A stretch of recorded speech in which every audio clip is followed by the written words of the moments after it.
Good afternoon dear friends, ni Modeste nk'uko bisanzwe hano kuri online class 1 channel.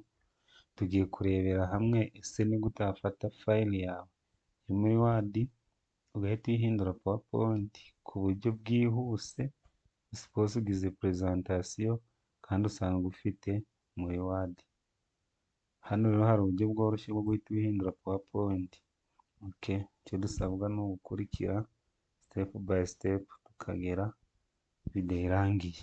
Okay, uraza rero urebe title na content zayo. Icyo dusabwa ni ugutanga ama headings gusa. Turaza hano kuri title tuyihereze heading 1, then content tuzihe heading 2. Tubikore kuri document yose. Heading 1, then content heading 2, heading 1, content heading 2.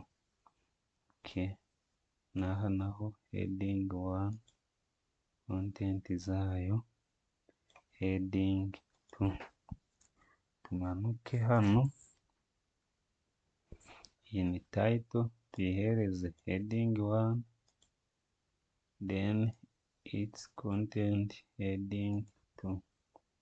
Okay, na hano tuze heading 1, then content zayo heading 2.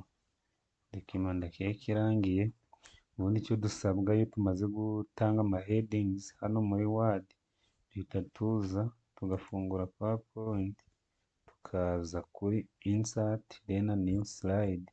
But hano hari arrow iri kureba hasi, niyo dukirikaho tukaza kuri slide from outline.